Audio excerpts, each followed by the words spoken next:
Okay, so let's take a look at an example that involves the distribution of sample proportions. This example says the General Social Survey reported that 56% of American adults saw a doctor for an illness during the past year. A sample of 65 adults is drawn. What is the probability that more than 60% of them saw a doctor? So when it says 60% of them, it's saying what's the probability that more than 60% of your sample saw a doctor?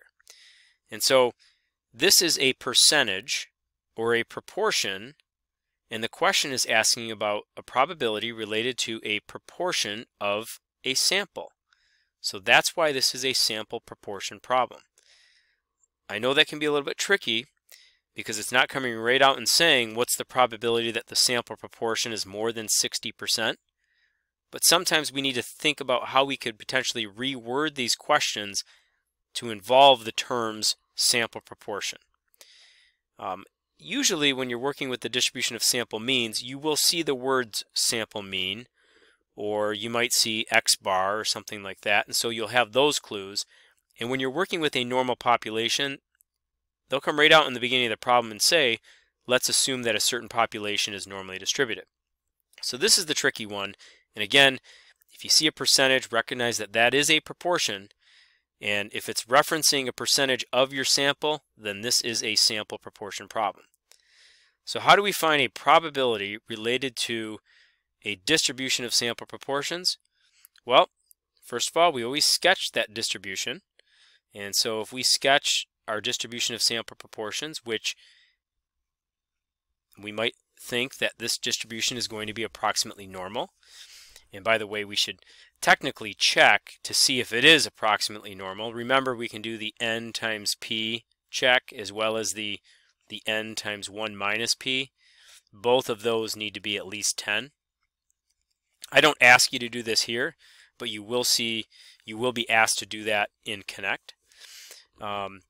And we'll come back to that in just a second. But if I'm asking you a probability question related to a sample proportion, sketch your picture, and let's begin by also noting what the mean of this distribution of sample proportions is. Now remember, the mean of the distribution of sample proportions is the true population proportion. So what is the true population proportion of adults who saw a doctor for an illness during the past year? Well, if you go back to the original problem, you see that that true population proportion is 56%. So the mean, or the p-value in this problem, is 0.56. So if the mean is at 0.56, and I ask the question, what's the probability that more than 60% saw a doctor from your sample, or in other words, what's the probability that your sample proportion is more than 60%? 60% would be to the right of 0.56, so that'd be approximately right there, and we could shade the region to the right of that. So this goes back to what we did before, where if we're looking for the area in a normal distribution, we can use normal CDF, and we would put in our lower bound, and then we could put in our upper bound. Now in this case, this is going forever to the right, and so a lot of times we would make our upper bound 10 raised to the 99th power in a case like this. You could also technically get away with using an upper bound of 1 here, because the highest proportion that you could have would be 100%, but just be consistent with what we did before. I think that's fine. So 0.6 up to 10 to the 99, and then let's put in our true population proportion of 0.56, because remember, this is going to be our mean. And then the last piece is the standard deviation. And the standard deviation, I would enter into the calculator exactly like this. 0.56 times 1 minus 0.56 divided by n, divided by the sample size. And our sample size in this problem is 65. So again, this is because the formula for the mean in a distribution of sample proportions is p, and this formula for the standard deviation is the root of p times 1 minus p divided by n. So going to the calculator, let's see what we get. So we could say second vars to go into normal CDF. and we're going to say lower bound of 0.6, upper bound of 10 to the 99, our mean of 0.56. And again, when I enter that standard deviation, watch how I literally let the calculator do the calculating for me. So I'm going to enter square root, so I say second x squared, and I say square root of 0.56, parentheses 1 minus 0.56, divided by 65. So the way that I've entered that in is just like the formula, and I'm letting the calculator do all the calculating for me. So I press enter, and you can see it's stored in there, and you evaluate to get an answer of 0.2580 if we go to 4 decimal places.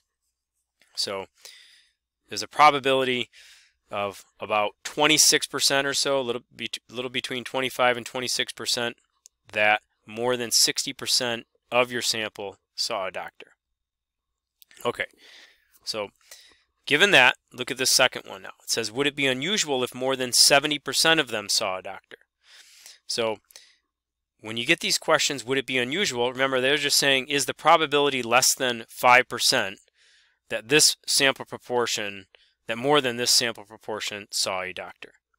So let's see. So remember, the cutoff for unusual is 0.05, so we're keeping that in mind. So I'm going to draw a picture. Again, I always label all my distributions, and I know my mean is 0.56, and 70% is going to be out further, and I want to find the probability that more than 70% saw a doctor. So this is almost the exact same question as above. Almost identical. It's just with a 70% instead of a 60%. And so this would be normal CDF. We put in our lower bound of 0.7 in this case, up to 10 to the 99. And the mean and the standard deviation are going to be the same as above.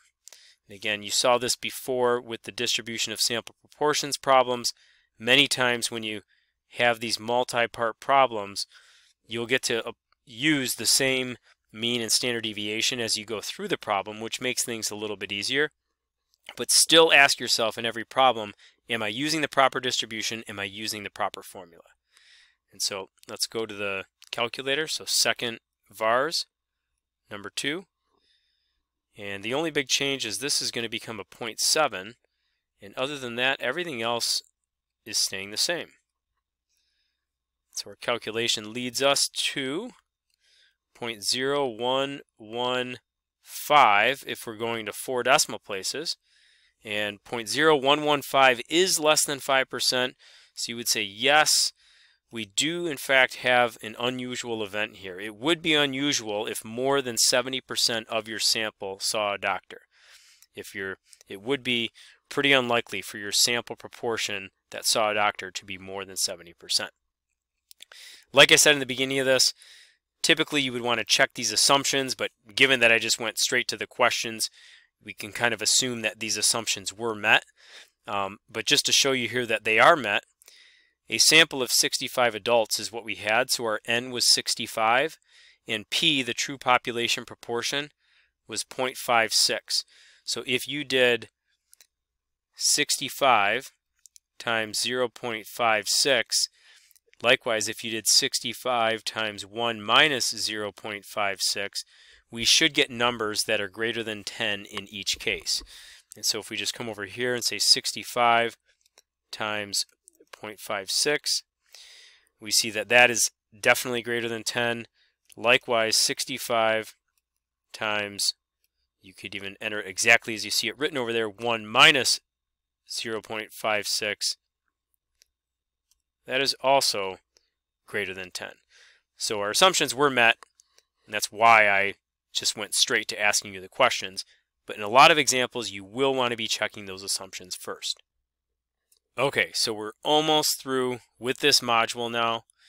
Go practice this material, and then we've got just 1 or 2 more videos involving the last section of Module 7. So you've almost made it through the longest section, the longest module of the course.